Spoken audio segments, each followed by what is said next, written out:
Hey guys, welcome back to Magic TV. My name's Craig. It is 9 o'clock. It's a Monday. It's time for 5 by 5. First of all, thanks everybody who tuned into last week's 5 by 5, the premiere edition. I've had some great feedback and thank you so much. I'm really enjoying this concept. For those of you that's new to this, the idea is that I'm going to talk about 5 completely different random things. I'm going to give myself 5 minutes to talk about each segment. There's going to be a timer at the bottom. By the time I reach 0, I'm done. So it's very quick, it's very snappy, and we're going to talk about a different thing every single week. So without further ado, let's have a look at the first segment. Okay, I'm going to do a little bit of a mini magic review for you now, guys. I want to talk to you about an older item that's been re-released a few months ago, maybe a year ago now, that everyone should be doing. And I'm talking about Ultra Monte by Daryl. Now, I've been obsessed with the 3-card Monty plot for a long time, and I've done so many different versions of 3-card Monty. I've done Corner of Piccadilly by Paul Gordon, Stand-Up Monty by Garrett Thomas, the original sleight of hand version. Eric Stevens has got an amazing version. Stuck Up Monty from the list goes on and on and on. And there's so many that have got pros and cons. This is Ultra Monte by Daryl. Now, I was doing this years and years and years ago. Then it kind of fell off everyone's radar. It's now being re-released through Murphy's Legacy line. It's available through your local magic dealer. And it is really good. It's also very inexpensive, considering you get a full download and three special cards. I think it's only like £10 or something like that. It's very affordable. Now, the download is done by Mark Lavelle, who performs it and explains it brilliantly. But you also get the original instructions from Daryl as well. Now, you might have seen versions of this that are similar, a little bit like Skinner's 3-card Monty. But I've always performed the Daryl version, and it really is strong. The nice thing about this is if you've got a whole bunch of people standing around watching you, they can challenge you and they won't see a thing. Even though the cards are special, they don't look special, and it's very easy to switch them in and out. There's no angle restrictions. You need a table to do it on, but it can be any surface. You don't need a close-up pad. It can be done. I do it a lot in a bar. It's the sort of thing that I carry in my pocket. I've got like 5 or 6 sets of this. I carry it in my pocket. I do it a lot impromptu. I do it anytime, anywhere, but it's also nice to do at a gig. I highly recommend it. I'm going to perform it for you guys so you can see how it looks. So I've got Sarah behind the camera and she's going to help me with this. Is that okay, Sarah? Yeah. Wonderful. So it's called the 3-card trick. Some people call it chase the ace. Some people call it find the queen. The whole idea is that you have 3 cards and you have to follow the odd one out. Now, the odd one out is the ace of spades because it's the only black card. The other 2 aces are red. And they call this the money card because if you win this game, you win money. We're not playing for money. We're playing for my eternal devotion and love for you, okay? Right. So you look very excited about that. So the idea is that you have to follow the ace. Now, I'm going to be as fair as I can about this because normally when people do this, they mix them up really quickly so you don't know which one's where. Did you have any idea where it was then when I mixed it up? The middle? Yeah, no, it's at the bottom, you see. I did the sneaky move. And that's the thing. It's almost impossible to know unless you're being very fair about it. So I'm going to be really fair. I'm going to put the money card in the middle. All you have to do is tell me when the money card is. But first of all, I'm going to do the secret move. That's the secret move. Where's the money card? Well, I want to say that one, but I think it's that one. You want to say that one, but you think it's that one. The answer is it's actually right there in the middle, Sarah. Oh. You see, that's the problem. You can't win at this game. It's impossible to win. You see, the ace of hearts is there, the ace of diamonds is there. It's almost impossible to win.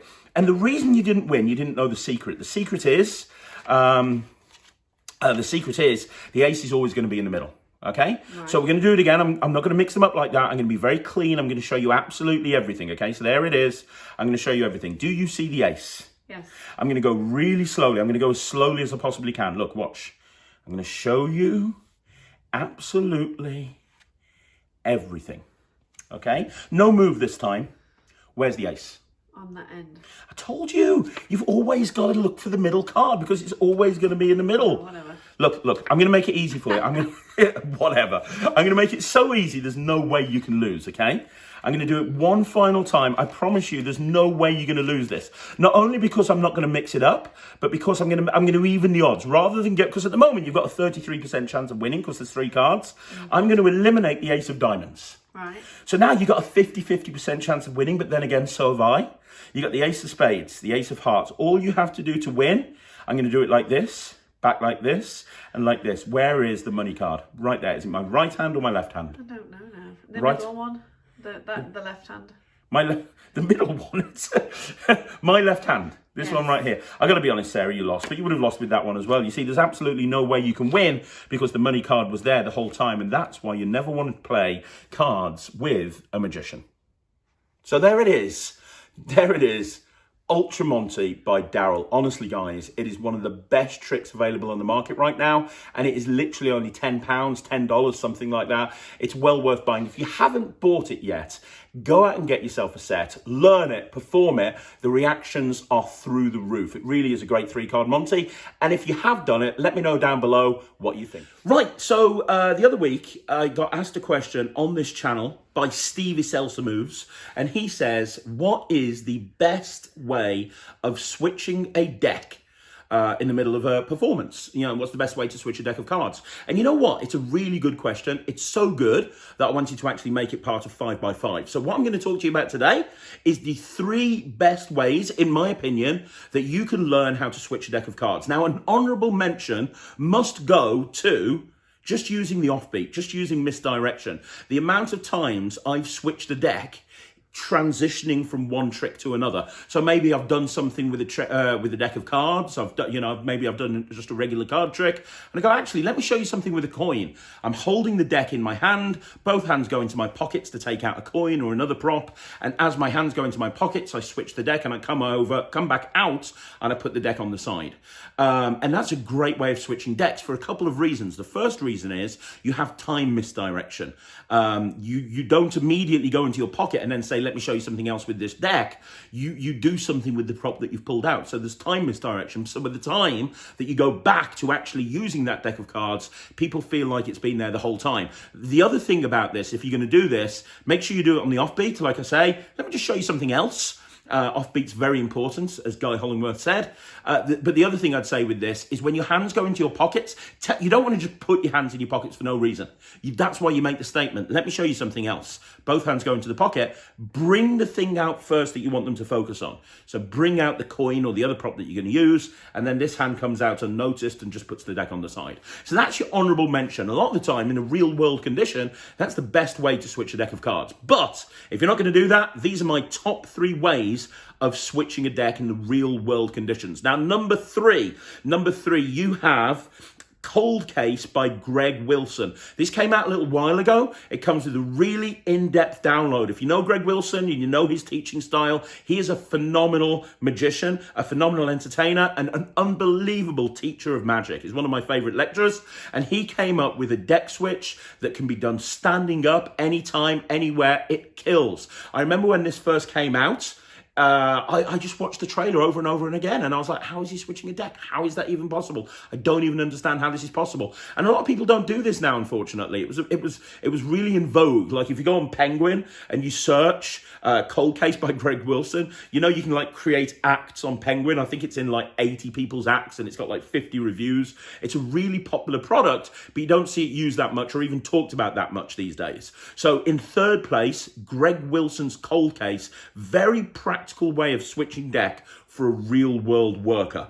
Now, in number 2, you have a book. I don't know, you're thinking, how is a book going to help you switch a deck? Well, it's an amazing book. It's written by Roberto Jobbi. I always wondered, is it Roberto Jobbi or Roberto Gobbi? Let me know in the comments. I think it's Jobbi. But anyway, this is the guy that wrote Card College and Card College Lite, which has become the #1 source of learning card magic, these days, really has. And he wrote a book called The Art of Switching Decks. And it is, as you would expect from Roberto, an absolute masterclass.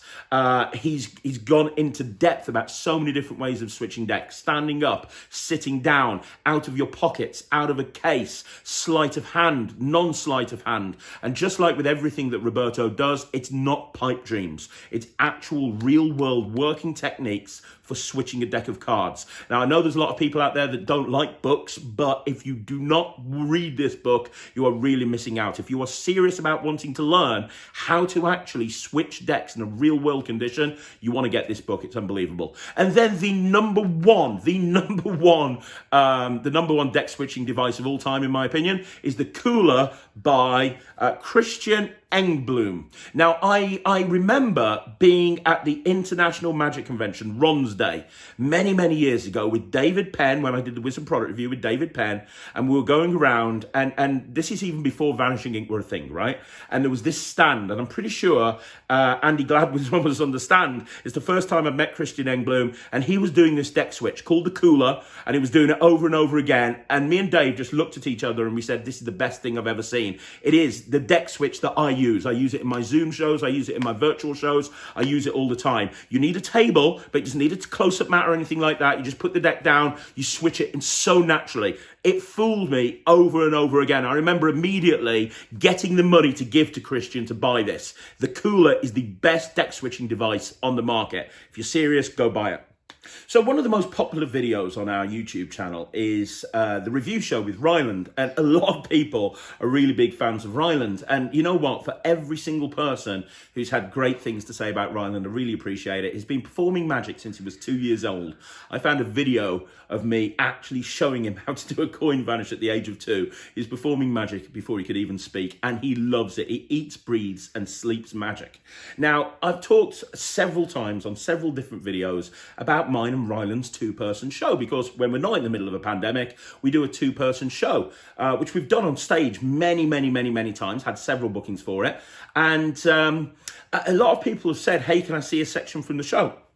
So I'm going to show you the opening of our 2-person show. Now, this was from a show that we did to raise money for Birmingham Children's Hospital. Ryland's had a friend who's actually been sick, and Birmingham Children's Hospital helped this little girl. So he likes to try and raise money for Birmingham Children's Hospital. We did this as a fundraiser. It's our opening trick. It's called Heads Up, and it's an illusion that me and Ryland do together. We did it in February, just before the pandemic hit. Let me know in the comments what you think. Here's me and Ryland performing Heads Up. Can we please welcome to the stage the bad boy of magic, the man himself, the one and only owner of Slightly Unusual, Mr. Craig Petty! Good evening, ladies and gentlemen, and welcome to tonight. Have you enjoyed yourself so far? I want to say thank you so much and coming out and supporting Birmingham Children's Hospital. It means a lot to me. It means a lot to everyone else in Slightly Unusual. And I have the honour of being the first magic act on stage tonight. Now, I'm going to tell you something right now. My favourite trick when I was a kid, when I was like 6, 7 years old, my favourite trick was the 3-card trick, or the 3-cup trick. And the whole idea was very simple. You had 3 cups. You had a ball. You put a ball underneath one of the cups. You mix them up. And you have to guess where the ball is. Have you ever seen that before? Yeah. Now, the problem is, I wanted to do that tonight, but the problem is, when you're standing on a stage like this, little cups, you guys aren't going to be able to see a thing. So, we got around this by using 3 buckets. Can I have some music, please? Would that be okay? Thank you very much. So we got a version of it using 3 buckets and a human head. Now, the idea, ladies and gentlemen, you have to follow the head. The head could be there. The head could, of course, be over there. You have to follow the head. Now, it is a little bit easier to follow, but it makes it a little bit more difficult when you realise that we're going to use 3 buckets. Now, I have to mix the buckets up, and the idea is you have to follow the head. So I'm going to make it really easy to start off with. I'm going to move this one to here. I'm going to move this one to here. It's as simple as that. There we go. So we have bucket number 1, bucket number 2, bucket number 3. Which one do you think it's in? 1! Congratulations, well done. That's 1 to you. You guys are amazing. Now, I'm going to do it again. I'm going to do it again. Check this out. Look, all I have to do is mix it. Just 1 mix this time. It's called lulling you into a full sense of security, guys. 1, 2, 3. Which one this time? You guys are just so good at this. You really are. So we can do it one more time. But this, ladies and gentlemen, this is the time where you get to win the money. So watch it very carefully, do not blink. I'm going to mix them like this, mix them like this, put this one here, this one here, this one here, this one here, this one here. I'll even move this one over to here. Ladies and gentlemen, tell me, where do you think the bucket is? 1, 2, 3, where's the head? 1! Well, you know what? A lot of people think it's number 3. It's not 3 because that's the hand, just in case you were wondering. It's also not number 2 because number 2, that has the hand as well. The bucket with the head is, of course, right here, bucket number 1. you're thinking this is kind of a bit of a rubbish trick because obviously I have a little boy underneath here who's shoving his head under the buckets. But ladies and gentlemen, this is a magic show. When you think magic, you think illusion. And of course, ladies and gentlemen, I do not have a little boy underneath this table. I do not have anything underneath this table. All I have, ladies and gentlemen, are 3 buckets and a table. That's all I have. But I will tell you how it works. Matt introduced me as the bad boy of magic. I really am, because I tell people how the tricks work. And this one is very simple. You see, I actually have 3 heads. There's a head underneath this bucket under here. There is, of course, ladies and gentlemen, a head right here underneath this bucket. And ladies and gentlemen, obviously, you should know by now, but there's a head underneath this bucket as well. And the reason is, I have my best friend helping me with this trick. Ladies and gentlemen, give it up for Ryland!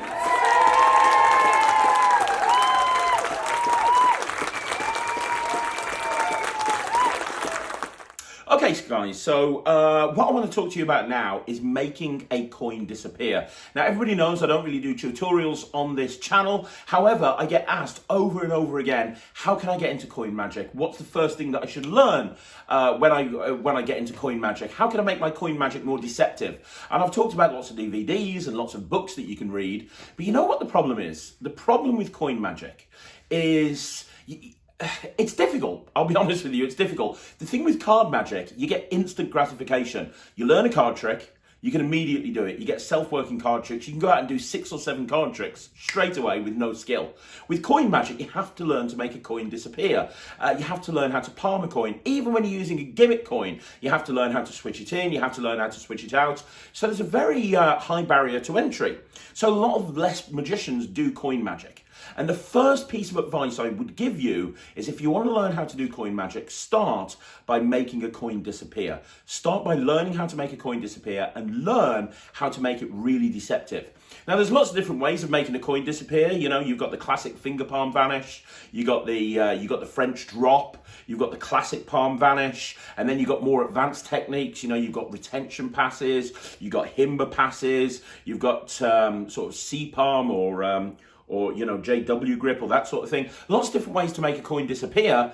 I'm not going to teach you on this video the techniques behind making a coin disappear. I want to go through very quickly how to make it more deceptive and point out some of the problems that I've seen newer magicians that get into the coin magic the first time, problems that they make. So the first issue is, you have to understand that when you're learning to make a coin disappear, it's all about where you look. Now, we know this as magicians, but I think people forget about it.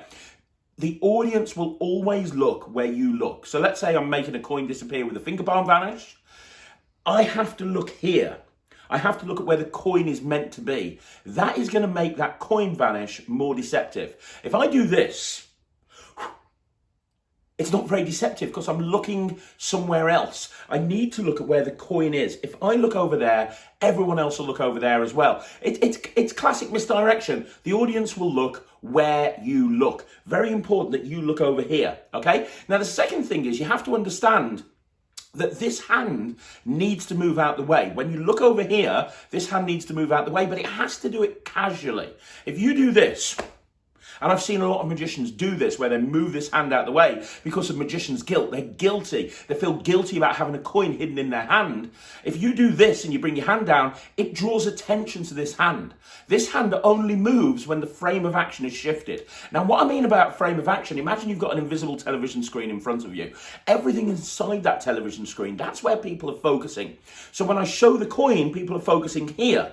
If I then do this vanish and I look over here, the frame of action shifts over here. And once the frame of action is shifted here, this hand can drop naturally to the side in a slow, natural motion. Remember, the hand is quicker than the eye is rubbish. That is not true. If I was doing this like this and moving my hands really quickly, it wouldn't look deceptive. The way to make a vanish look deceptive is naturalness of motion. Study how people give a layman a coin, ask them to put it into the other hand and watch how they do it, because that's what you need to replicate. So you take the coin, you do the vanish, You look over here, the frame of action shifts over here, and then you naturally and casually just drop your hands down to your side. Then you need time misdirection. So you don't want to show the vanish straight away, which is why you need to do something. If I squeeze, the coin disappears. If I blow, if I shake, you want to do something. Have a presentation for this. At that moment, put a bit of time misdirection into it, and then the coin will disappear. Now, one other point. Once the coin's disappeared, you have to reproduce this coin in some way. You could have a duplicate coin hidden somewhere else. You could pull it out of your pocket. You could do a flurry. If I put it over here, it jumps over here. Put it over here, it jumps over here. Whatever you want to do. But the reason you want to reproduce this is because when you show a coin vanish to a layman, they are wanting to know how that trick works. And they will go through logical steps. Is it up his sleeves? Well, he's not got sleeves on. Where could it possibly be? And at some point, they're going to think of the other hand. Not because your technique was bad, but because that's the most logical place to think. If it's not in that hand, show me the other hand. They're guessing. If they do that before you've reproduced the coin, you're busted. It's as simple as that. Which is why you want to make that coin disappear and then reproduce it, or have a duplicate coin somewhere else. The key thing to the whole of this is practice, practice, practice until your coin vanish looks natural. So I get asked on this channel all the time about mentalism versus magic. People ask a lot of questions. Specifically, 3 questions come up again and again. First question, should you perform magic and mentalism in the same set, or does the magic take away from the mentalism? Second question, how old should you be to be a mentalist? Third question, should I perform magic or mentalism? All of these questions I'm not really qualified to answer. My friend Steve Dela is, however, top mentalist in the country. I asked him to tell you guys what he thinks about mentalism and magic versus mentalism. So here he is, Mr. Steve Dela. Hey, Steve. Hey, Craig. Right, magic and mentalism. Let's talk about a fictitious 20-year-old. He's a semi-professional. He wants to be full-time. Does he go into magic or mentalism? Is 20-year-olds too young to be a mentalist? What do you think? Right. Well, 20 years old is, I think, a perfect age to become a mentalist. One thing that I'm really passionate about is not becoming a mentalist like much younger than that. Okay. I mean, it's only my opinion, and there are mentalists that are much younger than that. I mean, I remember when I was teaching at the Young Magicians Club, most of them, because it's so popular with doing mentalism. I myself personally have been doing mentalism since I was 16, but done it as part of a magic act. However, I only branded as a mentalist when I was about 27, 28, something like that. Mainly because people weren't going to believe that I had spent years studying psychological language, body language, eye movements, things like that. It just didn't seem realistic for someone for a 16-year-old, even like I said, up until I was 27, 28. That is the age I decided to rebrand as a mentalist. Okay. And here's the next question for you. Do you think if somebody is performing magic and mentalism, that the magic takes away from the mentalism? Or do you, what's your view on that one? This is a weird one for me, because I've been a magician for so long, and when I do close up, when I'm booked at a wedding, because people only Google magician, no one Googles mentalist, I still go out and do magic. However, my stage show, as you know, because we're performing together now, Craig, is entirely mentalism, and now my close up is becoming more mentalism. It's one of those things where I used to mix the two. And I really do think it takes away something, but it's very small. It takes away something from the mentalism. The only way you can get yourself around this is by making sure that your mentalism has more of a reasoning, more of a way that you're doing it. I am a mentalist that goes out and just does stuff and doesn't always give a reason as to how or why it's happening. Okay. I feel that in today's world, a lot of mentalists are trying to justify everything they do. I don't do that. However, if you're doing magic and then you're doing mentalism, because they're thinking magic trick, the trick being the ultimate word here, when it comes to mentalism, you don't want it to be a trick. Therefore, my thinking is you need to put more emphasis on how you're doing the mentalism. And of course, by how, I don't mean you reveal the method, I mean that you talk about some kind of fake explanation, whether that be body language, the way people are talking, the way they're moving. It needs a little bit more if you're mixing magic with mentalism. If you're pure mentalism, you can stick with just doing straightforward things with hardly any explanation at all. Okay, and we've got 1 minute left. So one question. Yeah. How do you make yourself unique as a mentalist? How do you avoid being a Darren Brown copy or a Max Maven copy or a Steve Dela copy? What do people do in 40 seconds to make themselves unique and original and not a copy? Right, okay. First things first, in my book that's coming out, I have a whole chapter called There Is Only One Darren Brown. One thing I hate is seeing people copy other people's routines. It's not just a case of copying routines. People are often copying the mannerisms, the explanations, the methodology behind some of the things. You have to be original, you have to be unique. There is no point being a constant mentalist that just does this all the time and goes, oh, I'm thinking this, I'm thinking that, oh, you moved your elbow, so your nan's name is such and such. Don't do it. Be yourself. That is amazing advice. Thanks, Steve. No problem, Craig. So guys, that's another 5x5 in the bag, as Ryland would say. I hope you've enjoyed it. I'm going to be back next Monday with another 5x5, but please subscribe to the channel. Let me know what you think down below, and also like the video. Tomorrow I'm going to be back with another another Talk Magic, so look out for that. The review show on Wednesday with Ryland, magic stuff on a Thursday, and then Friday I'm back with another rant. Thanks very much for supporting the channel. I'll see you again soon. My name's Craig from Magic TV.